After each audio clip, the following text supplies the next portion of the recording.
On this one, LSA blower is on. Not permanently, but we needed it for mock-up because we had steering to do. A lot of the accessories to figure out, power steering lines, radiator hoses, bunch of little things, but we get it knocked out. Come check it out. Let's go.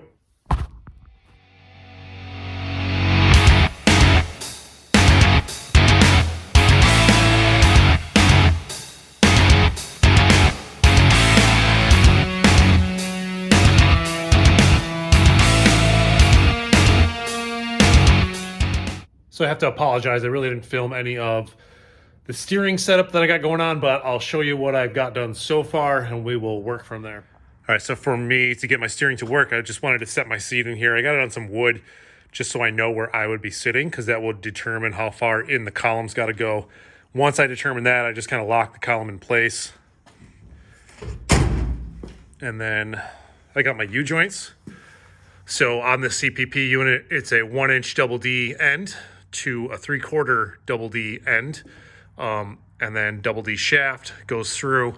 The frame actually had to heat up, and then I beat it in with a ball peen hammer in order to clearance it enough to get to the other, you can't really see it, but the other joint there. And then I also had to clearance the manifold a bit in order to clear the shaft. But I mean, these things are so thick that there's no way you're going to hurt it by taking a little bit. I think I took about, a 1/16 of an inch out just so I have adequate clearance. It barely touched it, but I just don't want any kind of movement to mess with that whatsoever. So that is knocked out. I like that setup a lot. And then next up, I'm going to be working on the coolant hoses, the way that's going to be routed, and then the power steering hoses on the way that's going to be routed. I ordered a few things. I just want to make sure that they're going to work and then go.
over where it needed to be. So luckily I have some of these leftover Earl's power steering fittings and some hose. So I got two 90s. So all I had to do, I ordered on Amazon an adapter to go from, I think this is 5/16 to 18 inverted flare to 6AN. So once I get that, it's kind of difficult to see, but that'll go here. And then I just have to make the hose to go down to that one. I'm gonna make it a loop. You could do a straight shot, but I like a little bit of a loop in there. Gives you a little bit of flexibility if anything moves around, a little bit less stress on it whatsoever. And it'll loop enough, has enough degrees in it where it's not gonna kink. So actually I'm gonna make up that hose right now. And then when I get that fitting in tomorrow, I'll be able to test fit that all up. And then the low pressure side actually had a bend. It's kind of difficult to see, but this was a 90-degree angle, but that wasn't enough. And I needed to go over top of that Earl's fitting, so I had to bend it up a little bit. It's pretty easy, just take 2 wrenches, just kind of slowly put pressure on it until you get the bend you want. That's gonna come out here. I'll be able to loop it up, tie it in right here. I'm not gonna cut this yet. I'll wait until final assembly to do that because that's just not a big deal. I know that's gonna work, but I just wanna make sure I'm gonna clear everything when everything's together. And then I'll come up with like a mounting bracket that'll mount to the frame here to keep it stable. Oops, and then that'll just go there. Easy peasy. All right, there's the line right in here. So basically, yeah, I just gonna need that fitting to connect these two. This isn't even hitting anything. It's got a nice little curve to it. So it's got nice flex and I don't have to worry about anything. It's nice and clean, it's out of the way. Just wish this one was a little bit cleaner and more hidden, but what are you gonna do? But I like that a lot. It turned out really nice for some parts I just kind of had left over. Next set of challenges is the cooling system. As you can see, once we get the core support in and the radiator in, we have very little room here, especially when I'm gonna go make my intake. I'm definitely gonna have to do a bunch of pie cuts and get really creative with it in order to make it come up and around. That's gonna be fun to make. One thing though with this radiator, it's not sitting low enough. And the previous owner that had this radiator in there, they actually re-drilled holes in order to make it high. And I think this is just too high. So I'm gonna cut part of the bottom of the core support out so that this thing can sit about another inch lower. And then after I get it sitting where I want it to sit, I can start mocking up my my radiator hoses and stuff like that. And what I'm gonna use for that, I just basically picked up, this is from a, 2012 Chevy Silverado. And it has, more than enough bends to figure out what the top hose is gonna be. And then I have slip fit aluminum pipe that'll go in between wherever I make my cuts. And then I'm going to bead roll them and then put some of this all-star heat shrink for radiators on wherever that joint is. That'll keep it nice and solid. Lower hose, same thing. This is off of 2012 Chevy Silverado. It's got a few bends in it in order for me to figure out which ones I need cut. Same thing, slip sleeve, heat shrink. And this is real close here. I was gonna use an LS1 style that came out the side, but there's no way I'm gonna be able to make that bend unless I make a custom pipe out of aluminum, but I don't wanna do that. So I think I might actually steal the one off the Malibu because that's a straight out. So I'm gonna test fit that on there too, figure out all that, and then I'll update you when I get closer to a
Use some Vaseline on the inside of your hose, and this isn't the exact hose that's supposed to go on this end of the radiator, so I heated it up, put a little Vaseline on there, shoved it on.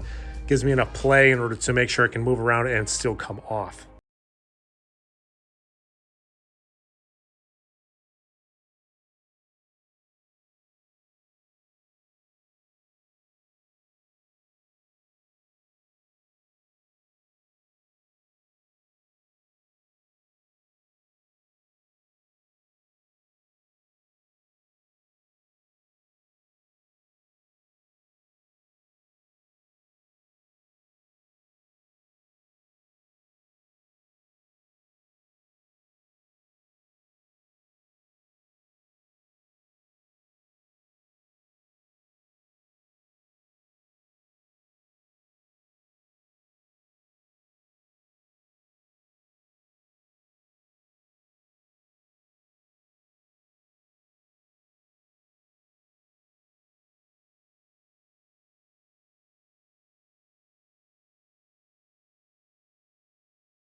Grind these smooth and cut it at an angle, and then take this, cut it at an angle. So we got kind of like a 45-degree. I'm gonna weld the two together, so I got a little bit sticking out. That way it's a straight shot from here up. And this end is way, way too big. Like, it's meant for small block Chevy kind of stuff, not LS stuff. So what I'm actually gonna do is actually cut this off and then weld some of this on there, because it fits perfectly inside there. And I'll just kind of like butt weld that together, create a new rib edge, and then that should be able to just have a nice like 45 hose going up and through. That's the plan. I don't know if it's gonna work, but we're gonna find out. All right, let's bring it in close, show you what I got going on here. So this hose, right, this is at a 45-degree angle. I still gotta trim it to fit, but I took the housing here and I cut it at a 23 or 22.5-degree angle, right? And then I took this piece of aluminum tube, cut it at 22.5, and technically that should be 45. So if I weld those two together, that'll give me a nice straight shot for this hose to go in there. But first I want to trim off this end here and then make it the same diameter as this here. That way the hose will fit properly, because right now the hose is the exact same size outside diameter as this is, and it won't work. So cut that off. I'm gonna re-weld the piece on. I'm gonna tack this up, make my hose fit, and then finish weld everything.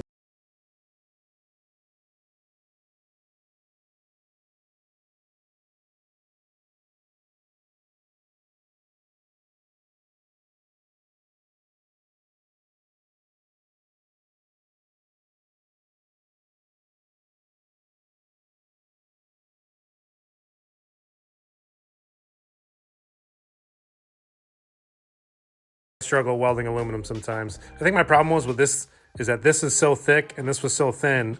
I was struggling to get enough heat into the big section to match the small section, and it being it's like 30 degrees out here right now, so that didn't help at all either. I should have probably preheated these before I welded them, but I got it all welded up. I ground down all the ugly spots, and it shouldn't leak and it should hold up quite well.